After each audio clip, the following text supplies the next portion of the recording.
Hi guys, welcome back to my channel. So today I'm back with another recap movie review. This movie is now out in theaters. It's called Black Phone. And you know what's crazy?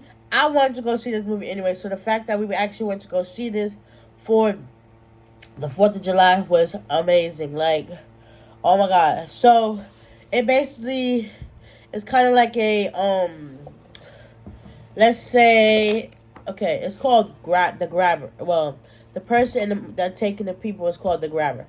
So this place take place in Denver, Oregon, I believe, or Denver, Colorado. Denver, Colorado, and there's a small place in Denver. I think it's called Haynesville or somewhere close, whatever. So it starts off with this boy named Finn, and he plays baseball, and his opponent was on this other team, and they was really good. And at the end of the game, it shows the boy Bruce going to congratulate him, like, listen, you got a strong heck of an arm, and you almost had me, like you would have almost got me out, but the other team ended up winning. So yeah, so after the game is over, they all leave. Finn, I guess he's into model rockets or whatever the case may be, and he had built the rockets, and he went to go blast it in the park nearby his home. So Bruce is riding his bike, and while riding his bike, there's this black van that comes and takes him along with these black balloons. So later on that day, a baseball season is like springtime, so like around April, whatever. So it was April 1978. So around that time, when baseball season is ending, Bruce gets kidnapped, and everybody starts putting up flyers and asking around town, well, have y'all seen this boy? And to no avail, nobody's seen him. So months go by. By this time, it's October. April through October. So we got April, May, June, July, August, September, October. That's roughly 6 or 7 months that boy's been missing. And his father still held out hope that he would still be alive. And he started putting up new posters. So it's the new school year. So they're all getting ready to go to school. And this one bully kept just bothering him, I guess, from last year and the years before that. Before they got on the bus or walked to school, Finn's other friend, Robbie, he started beating up the bully. And they get to school, and, one of the other bully kids met him in the bathroom after class was over, and they was trying to mess with him. And in comes Robbie to help, protect him. But he was like, listen, one day, Finn, you need to stand up for yourself. So, later that same day, Robbie was, I think, riding his bike or walking somewhere, and he ends up getting taken by the same black van and black balloons. So, when he's home, and every Friday, his sister, Gwen, she goes to her friend's house, Susie, to stay for the night, and then she comes home the next morning. So she's home by breakfast.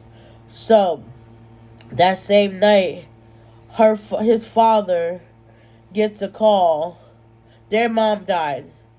Their father gets a call and was asking, do you know this boy? And his father started crying, because it's just hitting close to home. That's one of his children's friends. And the fact that he got missing too is like, well, dang, what's really going on? So Gwen, she ends up getting in trouble because the cops come to the school and start asking her questions. And she was like, well, based on my dreams, I see this is what happened. And, she gets in trouble because her father's like, well, why the cops got to get involved? And what's really the issue? So she ends up getting in trouble. There's nothing Finn can do. So he ends up going to school the next day or a couple of days later, whatever. So for some reason, always ends up on a Friday, I think. So whatever. So we're now on Friday, and they got out of school. They're on their way home. Gwen tells Finn like, "Oh, it's Friday. I'm about to go to Susie's house," and Finn was like, "Okay, well, I'm gonna take care of that and stuff like that." So Finn is walking home. I guess it's a long way to walk from where their bus stop is to their house. It's about a ways to walk, probably like a mile, well, probably like half a mile to walk, whatever the case may be. Back then, stuff used to be so far, but whatever. So he's walking home, and you see the black van again. And this guy supposedly has groceries, and he makes himself, trip. People can make themselves fall, but yeah, he makes himself fall, and Finn is there, was like, "Do you need any help?" And the guy was like, "Oh, yeah." So as he's trying to help him, Finn looks into the van, was like, "Is there black balloons in there too?" And the guy was like, "Yeah." He ends up taking Finn and spraying some stuff in his mouth. Finn ends up scratching his arm like here to here with some model rocket that he made by himself. That's like a flashlight, whatever. So he ends up messing up the guy's arm, and I think the guy sprayed pepper spray in his mouth. So even if he screamed, he can't scream. So basically, he got silenced, and he takes him, knocks him out, or whatever. So he takes him back to to his house. Mind you, nobody knows who this man is and what his house, because he's probably like a loner, probably like not in people's business, but is in people's business, kind of sort of. But it's like you don't never see him do nothing, but he's around. The quiet ones, those ones you gotta watch out for. But yeah, so he ends up taking him. Later that night, the father calls to Susie's house and asks to speak to his daughter, Gwen. She asks, like, "Listen." And he must have said, "When's the last time you seen Finn?"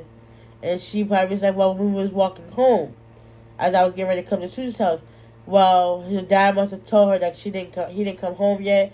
So all you see is Gwen leave Susie's house and run back to her house. By the time she get there, there's cops and stuff everywhere, and she's just out there hysterical crying, and the dad is just like, he's beside himself. It's like, dang, you lose a wife, and then not for nothing, his daughter, she's just like her mom with the dreams. Just like the father didn't believe that what their mother was going through was real.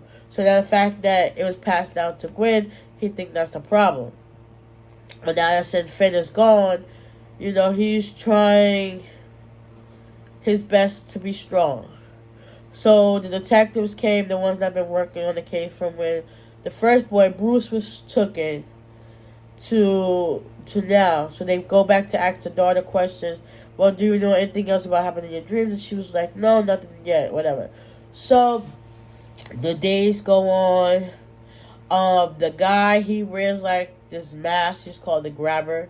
He wears these crazy looking masks or whatever. He puts him down in his basement. And he's there for he's probably roughly there about a week or so. A week, yeah. And during the first 2 days, he didn't get no food or no water, even though he was supposed to bring him back some soda and stuff. He never brought him anything. So he's there on this dirty mattress and this dirty, filled out space, whatever the case may be. And then the guy talks to him and, eventually locks him back up. The next day, he's sleeping. He just so happens to wake up and he notices the guy is watching him. And it's like creepy much. And then he was like, one part was when Finn was trying to get to the phone and the guy was like, "Listen, the phone don't work. The phone don't work. It never worked." Trying to throw him off or whatever the case may be. So it ends up being, I think, the third day or so, Finn starts getting these phone calls that are connected to the black phone, even though the black phone is not hooked up to nothing. He's getting these phone calls, and each is a person that comes on the phone, and each person is like the afterthought of the boys so far that have been taken. So he gets a total of 1, 2, 3, 4, 5 boys. and those were all the boys that grabber took from we don't know how long within that same year. And it's crazy. So after that, the detectives end up coming to his house, the grabber's house, but his brother answers the door, and his brother was like, "Yeah, detective, I've been trying to help fight this case too." And the guy was trying to tell him, like, "Listen, the person you're looking for is somebody that's known in the area, who knows their surroundings, so that they can get quick and out. So the area you're looking for is right in this proximity." So after they leave, his brother don't know nothing about what Max is the good guy. Max don't know nothing that what his brother, the grabber, has going on. So after the detectives leave or whatever, you see the cops also told him, like, "Listen, you need to clean this stuff." He had a line of coke on the glass table or whatever. They didn't take away anything. They just like, "You just need to clean this up or whatever." So after they leave, he sits down, does the rest of his drugs or whatever. So it pans down all the way into the basement. So it's like this whole entire time, you're sitting on top of where he housed all the victims. And to my understanding, I think he was kind of a pedophile, because it's funny how each one of the kids are boys. All 5 boys. One of them, Bruce, he was his baseball player friend. One of them, Robbie, was one of his friends. The other guy was somebody he used to see at this corner store. The other guy, I'm not sure if they really said much about him. Oh, one of them was the paper boy, and then he was the 5th boy. See, Finn is the one that got a chance to, stay alive. He had a grave dug for him. So during each of these phone calls from the other previous boys, they also gave him advice on how to, trick the grabber. And lo and behold, all of those clues and information that they gave him worked out. He was able to catch the grabber using the techniques that they gave him. It was awesome. And the sad thing at the end was that all those boys, they died. Like, that, it was good, but it was like sad. Like, they literally lost their lives trying to do, excuse me, the same thing that Finn did. Finn was able to stand up to him, and it was just awesome. I almost cried. It was so good though. Y'all gotta check it out. So, come to find out, the grabber had 2 houses. One house, they was right across the street from each other. One was where he kept them, and the other one is where he buried them. So both of the houses were connected. So whatever they did to for underground, like he probably built and took. Well, not just this. Well,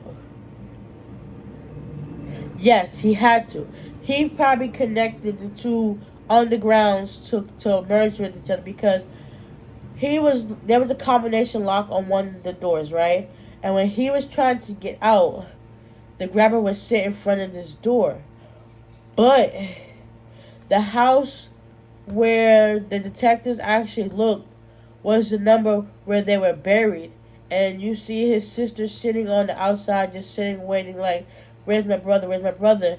He comes out from the house across the street. And all you see is his sister run up to him and give him a hug. And then they call the police, and everybody else come. And the dad comes, and it's just like an overwhelming experience, that the fact that, dang, I thought my child was really gone, and my child is here. And he, like, literally was thankful that he had both his kids, because he looked like he was about to lose it. He was about to lose it to that. Oh my God, this movie was so good. I definitely want to see it again. Whew. So y'all gotta check out The Black Phone. Definitely check it out while you still can. Or when it comes on TV, when it comes free. You know how they do. But anyway, I hope you guys enjoyed this movie review. Please give me a thumbs up. Hit the like button. And I will see y'all in the next one. Bye.